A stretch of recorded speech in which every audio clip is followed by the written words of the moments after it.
Curiosity Travel. Welcome back. I am Trish, and I just, I'm having a little mushroom pasta. Looks really good. And some fresh tea, fresh berry tea. So, I just finished working today and just waiting to meet a friend for something. But just wanted to just talk a little chit chat, not Sunday. Let me tell you, the world is a very surprising place. That's all I can tell you. I know in the U.S. we have so many things going on. We just had the elections and things like that. And, I can say that I didn't even know who the president was. I'm going to be honest with you. I have not watched the elections. I have not followed it. And I know I'm going to be judged for that, and I'm sorry, but since living abroad, I don't think about those things. I don't watch the news. Nothing like that, especially political stuff, it doesn't move me anymore, because when I was in the States, I worried about those things all the time, but now I don't really worry about them. So I didn't know that we had a new president, and it's crazy because one of my students from Japan told me, Trish, what about your new president? And I'm like, I don't know. I forgot about the election day because I'm 8 hours ahead. So I just really completely forgot about it. And my student was like, oh, you have a new president? And then they just wanted to start this whole conversation and things like that. But I didn't know. So the only thing that I can say is that I know that a lot of people are upset, because of, the new president, or, it didn't go the way that a lot of people wanted it to go. And the only thing I can say is that I hope at the end of the day, the people that voted for Trump, or the people that didn't vote for him, or the people that voted for Kamala, or whoever you voted for, I hope at the end of the day that our society changes. Regardless of who we have in the White House, there are a lot of things that need to change in our world. Just safety for us, safety for our kids, our finances and things like that, our economy, all of these things have to change. And to be honest, whenever I come back to the U.S., I'm always very uptight. I was scared to go in Walmart a few months ago, and I went in there, and as soon as I walked through the doors, there was some guy in there yelling and screaming and cursing people out and stuff like that. And people started leaving, and hell, I started looking around, and I was looking for exit doors too, because it's sad that you feel like maybe someone is going to get upset and they might come back with a gun or whatever. And I was just there visiting, I was at my son's and I was just visiting, and I felt afraid just going in Walmart, listening to this guy yell and cuss people out and stuff. And that's my mindset when I'm in the US. I'm just so overwhelmed, and I'm at 100 all the time. I'm looking around and things like that. And I can tell you that's the beauty of being abroad, is that I don't have to worry about that. Yes, I have to stay on my P's and Q's wherever I go, but I don't have to worry about gun violence. I don't have to worry about being in the grocery store or the market and, someone coming in there, with a gun, or someone getting upset and cussing people out. And that stuff does not happen overseas.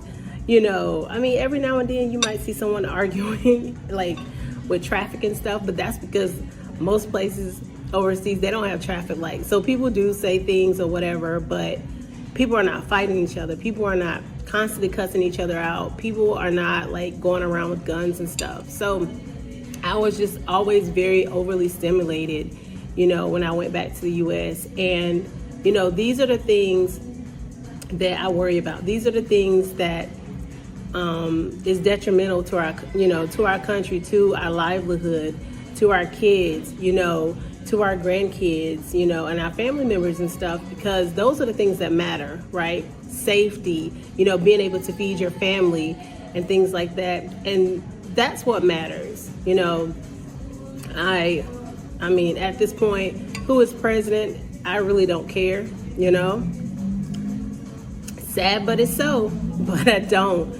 The thing that matters to me is that we create a world of peace and, you know, and try to, you know, be safe and, you know, be financially secure. And that's what matters to me. And yeah, so I know our world is kind of in turmoil. You know, we have war, you know, wars going on and stuff like that. And even though it may seem like all of these things that are happening in other places doesn't affect us, it really does affect us. It affects how our country is divided. It affects how we live every day. So, you know, at the end of the day, you know, politics can be a, you know what, but I just want things to get better, you know, because in my eyes, these are the reasons why I could never live back in the U.S. You know, I go back to visit, but to live there, no. And, you know, I know a lot of people are trying to make things better, you know, in certain areas and things like that. But ultimately, it's the people at the top that are going to have to make those changes for us. You know, peace and financial gain and great health care that doesn't cost a fortune. You know what I'm saying? Let me tell you, I had to go to the emergency room because I was having heart palpitations and I was having like a really bad migraine and stuff like that when I was back in North Carolina. And our healthcare system, it's crazy. I had insurance and, you know, they really didn't do anything but give me some aspirin. I saw that bill. That aspirin cost me $3,000. $3,000 for them to give me an aspirin and tell me, you know, that I'm okay. It shouldn't be like that. We shouldn't have to work every day and can't afford health care, can't afford medicine, you know, and things like that. You know, when I was working in the hospital in the nursing field, you know, I used to have patients that had worked all their lives and, you know, were retired and, you know, they were diagnosed with cancer and they couldn't afford their medicine. They couldn't afford scans and things like that. Like when the insurance company tells, you know, a nurse or a doctor or someone that, you know, they're not going to cover a procedure because the patient doesn't have enough lesions or because the cancer hasn't spread to this part of the body or it hasn't metastasized to that part of the body. That's the world that we live in. That's the world that we live in. You know, our parents work and, you know, our friends work and they retire. They work all their life and they retire and they can't afford medicine. They can't afford medical treatment. These are the things that matter. You know, these are the things that matter. Being able to go into the grocery store and buy food and not have to put things back on the shelf, right? I mean, you know, being able to send our kids to school and being able to dress our kids and not get a supply list for stuff that the government should be supplying our schools with. I mean, the school supply list is this long. You know, parents shouldn't have to worry about those things. I remember when I was in school, there was no damn supply list. You know, you have your paper, your pens, your pencils, your little pencil box, and your little trapper keeper, and they send you on your way. That's how it was. But now you have these supply lists, and parents have to get this, and they have to get that, and this is the world we live in. Shouldn't be like that. So, you know, this video is just, I don't know, one of those where I just was like, okay, I'm gonna have some food and we're just gonna talk. But, you know, this is our society and these are the things that need to change. You know, we need good education systems. We need to pay our teachers. We need to pay our police officers, you know, our fire department, our medical responders.